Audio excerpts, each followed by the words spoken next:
A little less than 2 years ago, Max Kellerman was officially released from First Take.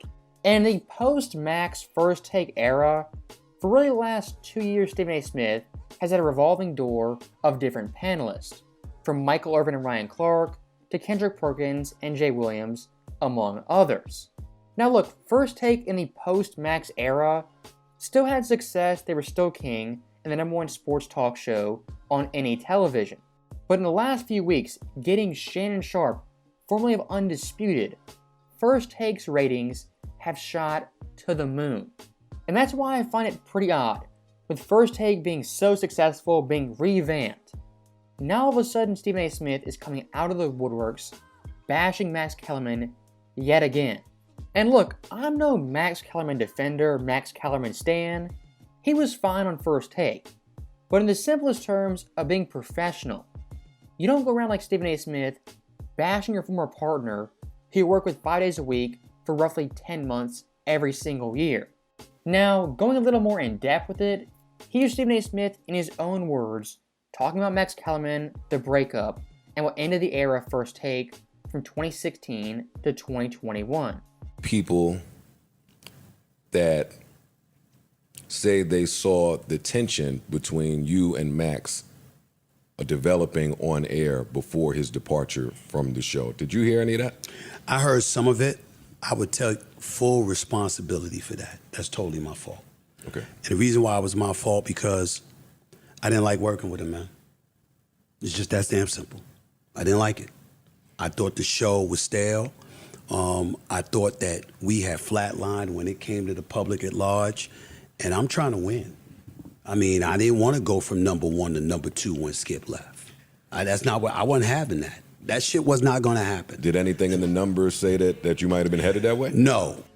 Now, stopping it right there, Stephen A. Smith, he was pretty blunt in saying he did not like working with Max Kellerman and the way First Take was headed. Now, as someone who watched those debate shows, watched that era of First Take, I think the real problem with this duo is that Max Kellerman actually had facts, evidence, and really sound arguments to push back on Stephen A. Smith's narratives. As First Take with Skip Bayless, from Stephen A. Smith's standpoint, was much easier, as Skip is a glorified clown and a showman who will do quite literally anything to get attention. And most, if not all, Skip's arguments are based in feelings and emotion rather than data and facts. So when you have Max Kellerman, the polar opposite of Stephen A. Smith, the polar opposite of Skip Bayless, it makes it much, much harder on those guys to combat an analyst who has actual facts and data. For example, someone like Jay Williams, JJ Redick have had immense success on First Take, debating Stephen A. Smith and really destroying them. Why have they had so much success? Because those guys, unlike Stephen A., have the cold, hard facts and know what they're talking about.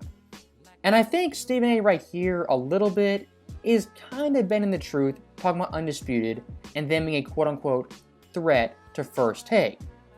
As even on Undisputed's best day of all time, they barely cracked 400K viewers, compared to First Take, who had over 700,000. And remember about 2 months ago when Shannon finally left Undisputed, Fox had no morning show that talked sports. During that time, First Take was the only dog in town and had their highest ratings since 2017 with Max Kellerman. So the idea of First Take with Max wasn't successful, wasn't growing, I really don't buy that, as First Take in 2023 didn't see Max level ratings until Undisputed was off the air. You know, listen, I had mad respect from him from the standpoint that white dude, highly intelligent, Ivy League educated from Columbia, smart as a whip, can talk his ass off, can talk about anything. And I get all of that. But you weren't an athlete and you weren't a journalist. And the absence of the two components left people wondering, why should we listen to you? Now, let me butt in right here really quickly, because I found this clip extremely ironic and extremely funny. Because number one, Stephen A. Smith himself is not a pro athlete, wasn't in the NBA, and wasn't in the NFL. Number two, when it comes to being a journalist, writing in papers, nobody cares about that in 2023 when you're talking sports. And the idea that those two things somehow disqualify you, make you less than when debating sports, that's an idiotic opinion from an idiotic person. For example, someone like Kendrick Perkins played in the NBA, was a pro basketball player. Does that by default make his opinion more valuable than Stephen A. Smith's or even mine? I would hope not, because what's supposed to happen, you get two guys in a room, one maybe a pro athlete, one guy who didn't play, and they debate it out and talk it, and the best man wins. Just because you're a journalist, an NBA player, an NFL player, does not mean inherently you're right or you're better than a non-athlete or a non-journalist. And you're not going to sit here with a straight face and tell me someone like a Ryan Hollins actually knows more basketball than people on YouTube. I've seen that guy talk, I've seen his takes, and it's absolutely abysmal, NBA player or not. If you looked at the content emanating in the social stratosphere, meaning YouTube and other components that you use to measure one's cachet, Q ratings, focus groups, all of these different things, it was like I was damn near doing the show by myself because we were oceans apart in terms of cachet.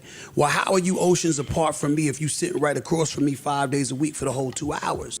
I've never seen the Joe Budden podcast what the studio looks like, but I gotta imagine their doors to get in the studio, they've gotta be 10 feet tall, 20 feet wide. Because if they aren't, Stephen A. Smith's ego couldn't even get in the studio. To say First Take back in 2017, 2019, that Stephen A. solely was carrying the show and it was basically all him going solo, it's completely inaccurate.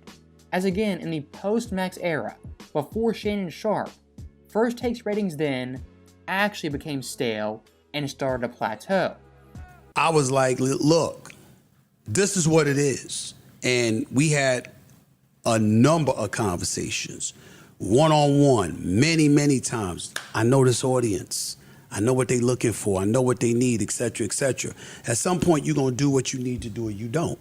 And if you don't do what you need to do, I'm going to get somebody who will. That's me, and I made no qualms about it. Now, I didn't have the authority to let him go. But you have coffee with the person that... So, stopping it right there, am I the only one getting the vibe from Stephen A. Smith that he's kind of a snake oil salesman? As first off, he said straight off the bat, he did not like working with Max Kellerman whatsoever. Secondly, said he was carrying the show solo for a lot of years. And then he wanted to say, well, I couldn't get Max fired, couldn't do anything about it, except, go to the boss, have coffee with him, and basically beg him to do just that. And Stephen A., he's playing dumb here. When you go to the boss, talk about your show, talk about the problems on your show. You've been the top dog, the top commodity. You have much more pull than Max Kellerman. And it's obvious to everyone, finding a Stephen A. Smith is much harder than finding a Max Kellerman. So what this clip really confirms, really proves, is that Max, at the end of the day, was done dirty by Stephen A. Smith, going behind his back to the boss and essentially getting him fired. Why he did that is Max Kellerman isn't a stooge like Skip Bayless. There's been no conversation since, and that's fine with me. That's no problem, because it wasn't like we were boys or anything like that. But at the end of the day, it was all business to me, and it was about, look, man, I'm trying to win, and I don't believe I can win with you. That doesn't mean it's your fault. Mm-hmm. It means we don't work. So when I went upstairs to management, my exact words were, look, if he's that important to you, give him First Take. I'll leave. Stephen A. Stephen A. I'm telling you what I said. I'm only giving you what I said. Old school trick. I'm only giving you what I said. God, he went in that office hot. 2 hours later, I got the call. We're making a change. Now, stopping it right here, once again, Stephen A. Smith, kind of playing coy, playing dumb, saying he didn't get Max fired, but again, it was an ultimatum. It's either me, the number one guy at First Take, or Max. what do you think is going to happen? They're going to choose you every day of the week, and you're basically forcing their hand indirectly to firing Max Kellerman. It's like Kobe in '06 going to management saying, you know, it's either me or Smush Parker. Who do you think they're choosing? Kobe or Smush? I mean, it's really that simple. And I want to restate for the 1000th time, I am not a Max Kellerman fan or a Max Kellerman defender. But I think in this situation, there's a pretty clear wrong and a pretty clear right. And Max Kellerman, for roughly, 2 years, remained silent, hasn't bashed Stephen A. Smith, said anything negative or disparaging about him.